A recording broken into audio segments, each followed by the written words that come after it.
Welcome to the Plugged In La Porte podcast. I'm your host, Nate Loucks. Today we're beginning a crucial two-part conversation with Dr. Sandra Wood, Superintendent of La Porte Community School Corporation.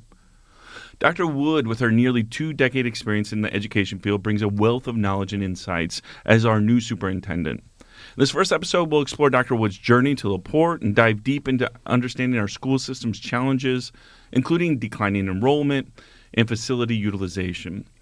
Education is the foundation of any thriving community. It relates to economic and community development. So this two-part conversation is going to give us insight into the future of learning in La Porte, the challenges and opportunities ahead, and how our schools, with their adaptability, are attempting to meet the needs of today's students. As always, we're grateful to our sponsor, the La Porte Economic Advancement Partnership, for their continued support of this podcast and dedication to our community's growth. You can learn more about their work at laportepartnership.com. And if you find value in these conversations about La Porte's future, please take a moment to rate and review us on your favorite podcast platform. Your support helps us reach more listeners and continue bringing you these important discussions. Remember, stay curious, stay connected, and stay plugged in. Now let's dive into our conversation with Dr. Sandra Wood about the future of education in La Porte. Welcome to the studio. How are you, Dr. Wood? Thank you for having me. I'm doing great today. Yeah, this is we are recording this on the week of Thanksgiving. Mm-hmm. So a lot of your staff is off now, but you came in today, and I just appreciate that so much to have this important conversation. Yes, thank you. So there's been a lot of conversation online and in person. You've had a busy couple months as a superintendent, and you've been tasked with a lot from our community to our school board, to figuring out really what our problems, not only in La Porte, but statewide, nationwide. They're what I often tell people is some of the challenges we see here are not La Porte-centric. Some of them are, but a lot of them aren't. They are conversations and problems that are happening all over Correct. Our communities. So I want to kind of introduce you to some of our listeners, though, because I don't assume that everyone knows who you are. If you're listening, maybe in the south part of the county, maybe you know a little bit. But let's talk a little bit about where are you from? So I grew up in Michigan City. So I'm local here to La Porte County. So grew up in Michigan City area. Went to Marquette High School, graduated from there, and so I've been in La Porte County, been in this area my whole life. And then so you. When did you decide you wanted to get into education, and maybe who inspired that in you? Sure. So I kind of decided my junior year of high school was really the point where I knew that teaching was probably the path that I wanted to go on. Had a few teachers in high school that sort of propelled me down that path, and saw some potential in me. And I remember I was selected my junior year to attend the Richard Lugar symposium down in Indianapolis. Yeah. And so that was kind of the point where I realized that teaching was the path, and specifically I wanted to be an English teacher, and saw some potential for growth and improvement in that area specifically. Felt that there was opportunity to be able to redefine the way curriculum maybe was presented in that subject area to be more relevant for students. So unpack that a little bit for me. What were you seeing that because I assume a lot of people either get into English because they like writing or they like reading or literature, these kind of things. What did you see as maybe a hurdle there that you thought, I kind of want to engage this? I felt that there was a disconnection between the curriculum that was presented in the classroom and then the practical application of that, especially thinking about the transition from high school on to into college or to whatever your path would be. So I felt that I'm a first-generation college student, so my parents didn't go to college. So navigating the process of figuring out, scholarships that are available and just the application process in general was all something that my parents couldn't really help me with because they hadn't gone through that process themselves. And so I was sort of on my own to figure out those things. And it felt like a lot of the writing and a lot of the literature applications and things that were part of the curriculum in, your junior, senior year of high school when you're going through all of these things was very disconnected from that process. And so I felt like there was an opportunity to tie together the standards and the skills that we were doing in a way that would be more applicable to students to actually make sense for what they're working toward. Yeah, one of the things that I love about that is whenever there's a robust system of something, whether it's business, economics, education, faith, these kind of things, we tend to get comfortable within the systems, right? And what happens in our comfort is we kind of become lax in it, right? And we can become, maybe you don't notice the issues or the bumps in the road as much. So when you approach it as a way, how do you get better, right? That's a whole nother approach. And it sounds like you had that even at a younger age, trying to approach education to say, what can we do better? Yes, absolutely. So you go to college. Where'd you go? St. Joseph's College in Rensselaer. So you went to St. Joseph's College and you majored in English education. I did. So I started out as an English major. So I graduated high school 2001. So this was the early 2000s, and this was a point in time where teaching positions were very competitive. So there were more people graduating from college with teaching licenses than there were open positions. So I had the intention of becoming an English teacher, but actually had the opportunity in college. One of my professors encouraged me to pick up Spanish as a minor, and just, kind of said in a way that, you'll have a better chance finding a job if you have two things on your license. It diversifies your experience a little bit. Yeah, absolutely. So, and also fewer people go into to teach Spanish than English. So, something to set me apart and provide, maybe more opportunity to get my foot in the door in a school corporation at some point. So that's what I did. I picked up a second major and got Spanish licensure as well.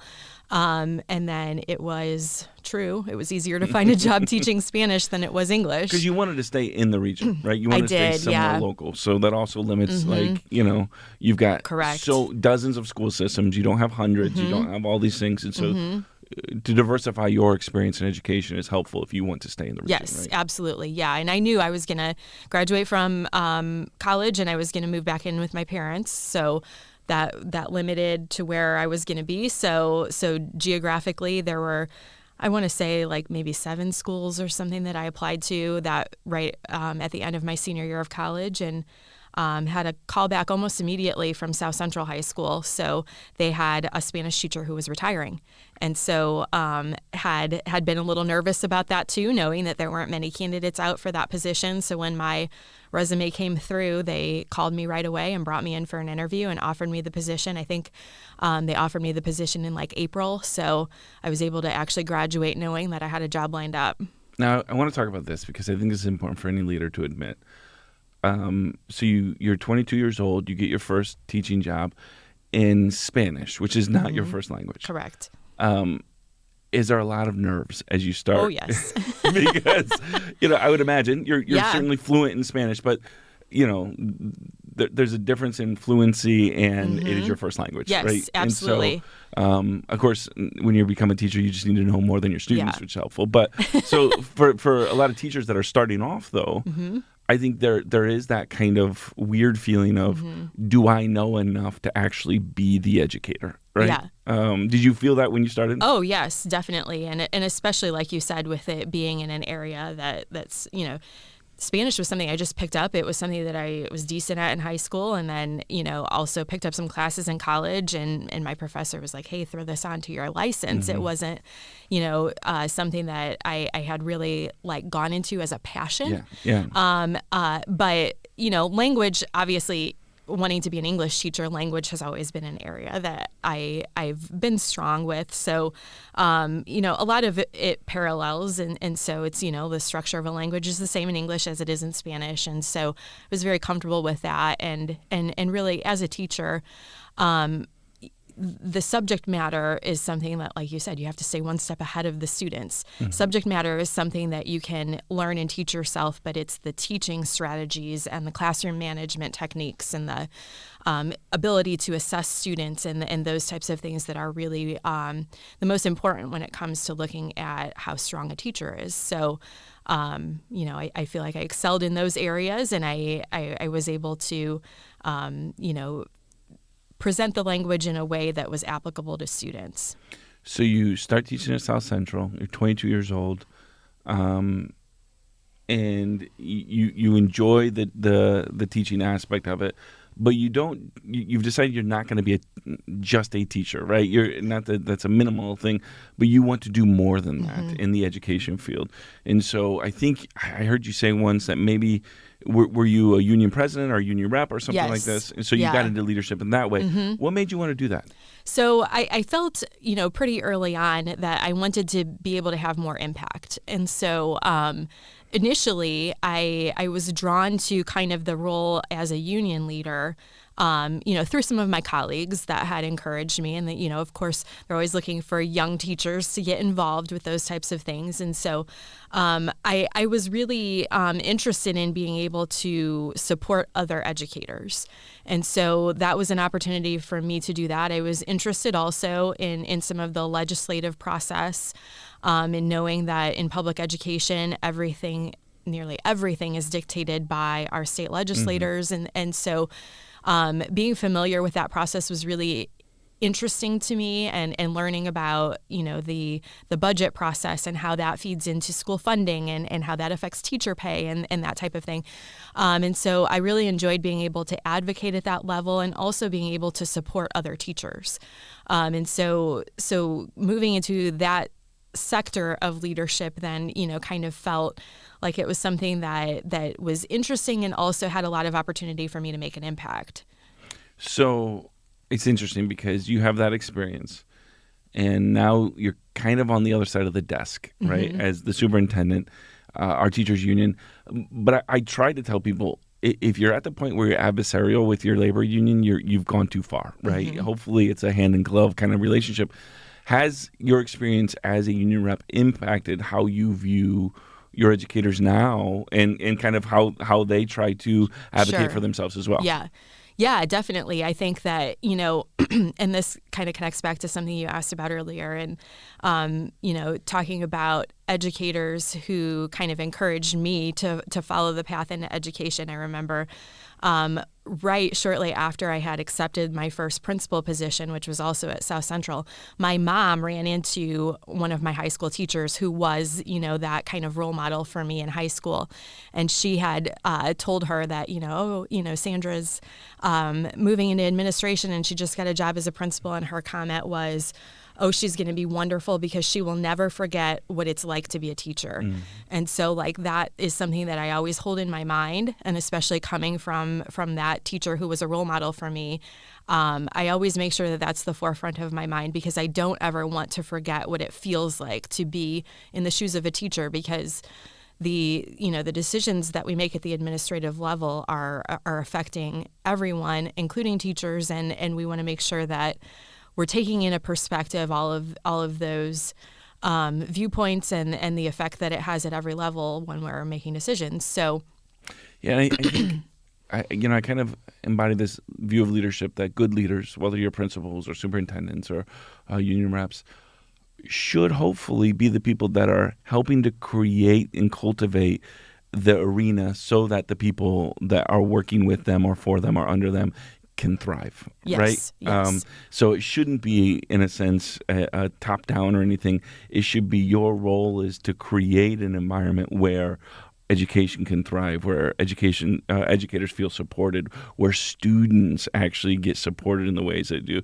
And so done well, right, the leader's job is to essentially make the stew, right? And to keep on stirring that to make sure that everything's working. Yeah, absolutely. We're all here for the same reason. I want to be able to pay teachers more just as much as they want to receive more competitive pay. And so, when we think about it from the perspective of our goal is to provide the best education possible for the students of La Porte Community Schools, one of the most important factors that feeds into that is that we have quality educators who are equipped to do their jobs. And so at the end of the day, the way I look at it is we are all here for the same purpose. And so what we're fighting for is actually the same. So we need to break down that kind of barrier that this isn't us versus them, because at the end of the day, it's not. Yeah. And the more adversarial the relationship gets, the more people downstream, the students, the parents, suffer because of it, right? Absolutely. And so let's talk a little bit then about your evolution from South Central. So you go from a South Central principal, and then you decide you want to become a superintendent. So I assume you get your doctorate? Yeah. So I had an opportunity in my first or second year of principal to join what's called the Indiana Principal Leadership Institute. So it's a state-run program that it's essentially professional development for principals, and it's in conjunction with some of the universities, and a lot of it is about networking and bringing principals together to have conversations and do professional learning in a collaborative environment, because as principals, you often don't get that because you're kind of isolated into your own building. And so as a partnership, the IPLI, this institute was working in conjunction with Indiana State University.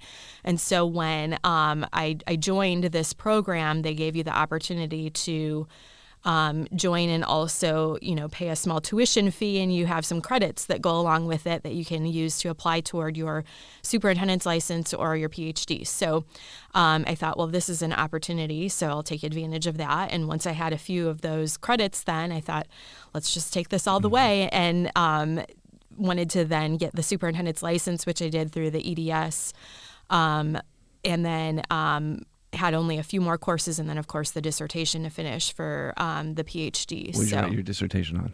So my dissertation is written on introverted leadership. So do you consider yourself an introvert? I do, absolutely, yes. Yeah, so this is something that it was always very intriguing to me as a principal, because moving, kind of from a teacher role and then into a principal role is a pretty big transition when you think about, you're sort of in your own silo as a teacher, and then you are kind of thrust into this role as principal where you're sort of in the public eye and everyone knows you. And that was a really difficult transition for me at the beginning. And so had to work through some things and learn some things about myself and my comfort levels with different things. And so yeah, it was... and actually I've presented on my dissertation a few times at the annual principals conference, and find that there's actually a lot of people who will approach me and say, this is such an interesting topic because I also consider myself an introvert, but I have to kind of pretend that I'm not in this job.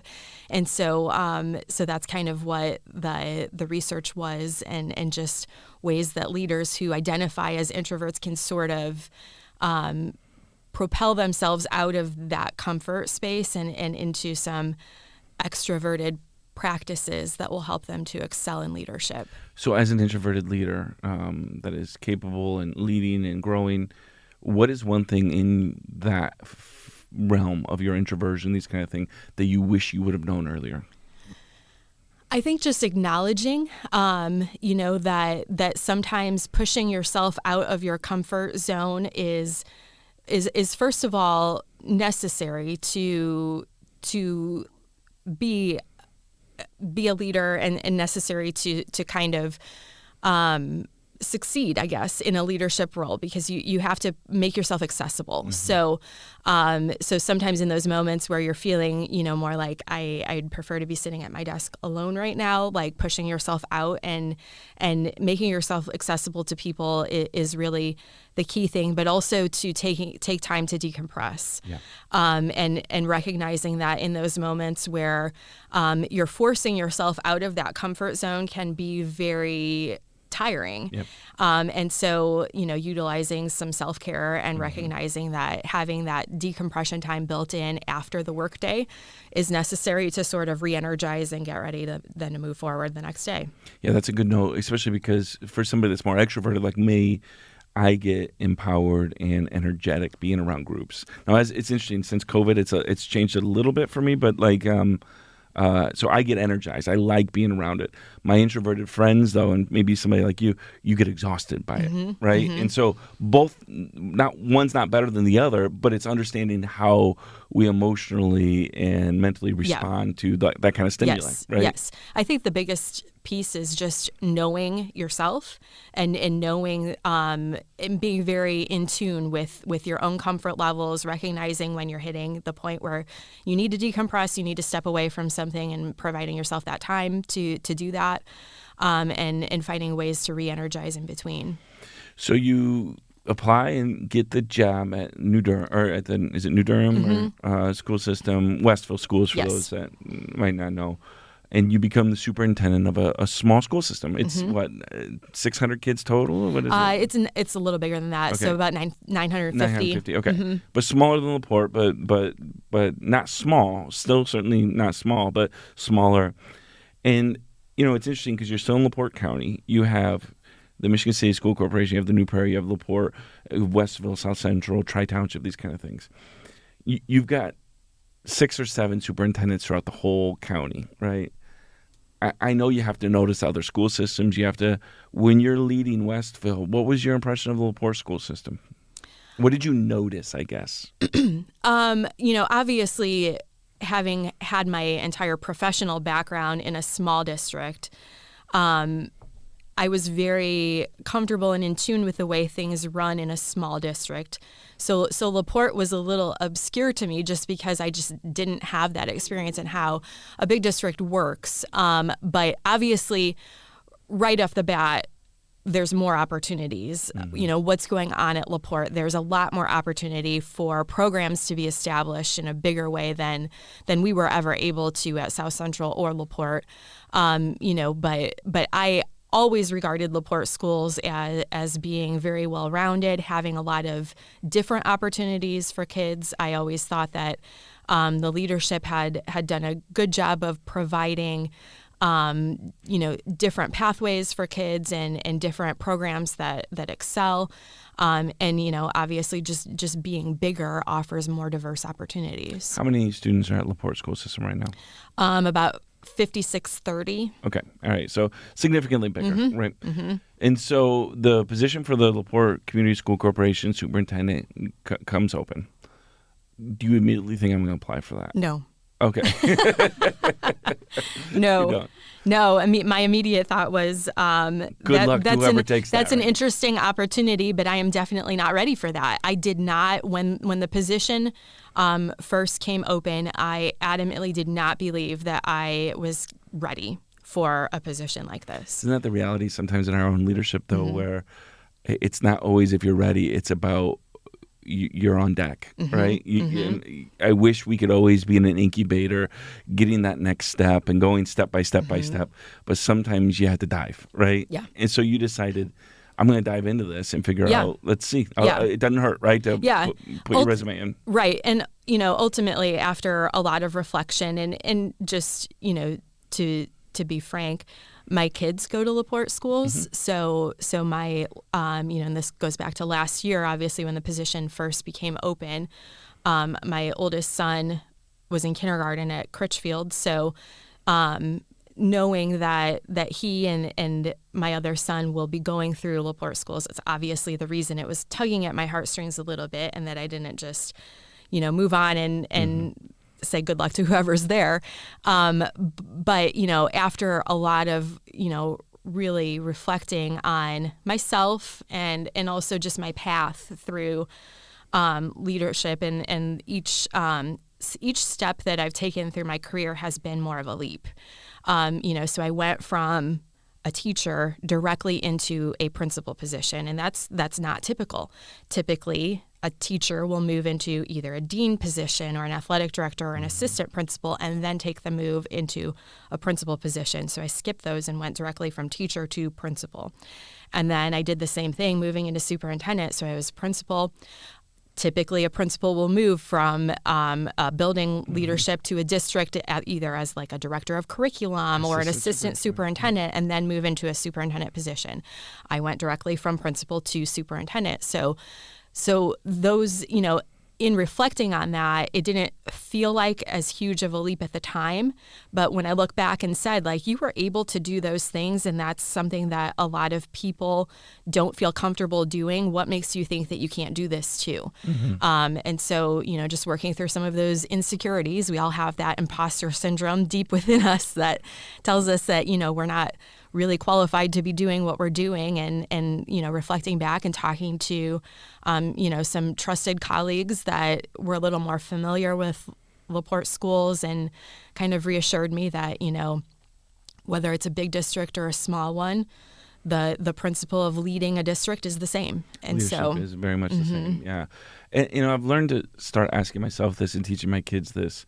Because, again, oftentimes we find what we're looking for. If you want to find a reason why you're not qualified, you'll find it. Or if you want to find a reason why you shouldn't do something, you'll find it. But also learn to ask, why not you? Right? Why not you? And I love that you listen, maybe there's another step in there for some people, but why not me? Right? Why can't I do this? I can do this. And so having the bold, courageous kind of leadership to say, I think I can do this. And I'm sure you're going to learn. You're going to do all these things. But you applied for this position. And our listeners, right, I always disdain when we kind of beat around the bush about some of the problems. You were inheriting a school system. You applied for a school system that was changing leaderships. It was not a leadership had been retired or anything like that necessarily. Correct. There was some turmoil, right? And so you were coming into a school system that had some issues that the school board and the community said, we want to get these fixed. So when you came into the LaPorte School Corporation, you got hired. What were some of the first initial observations you made as a leader? So, like you said, I obviously had been following number one, being a parent, but also being an educator in LaPorte County. I was very aware last spring of the things that the district was going through and all of that. And so I came into it having that knowledge from the outside, obviously, and just the things that I would read in the newspaper and see on social media and all of that. So I was very well aware of the challenges that were kind of on the table. Coming into the district initially, I think, one of the things that I was worried about coming from a small district into a bigger one was that it was going to be very impersonal, and that it was, everything is just on such a bigger level that, people aren't going to know each other, and this is going to feel very corporate almost. Corporate, right? Yes, absolutely. And almost immediately it was not that. Just even from that very first board meeting when, they approved my contract and the band played outside the window, like that was so cool. And it was just such a community feel.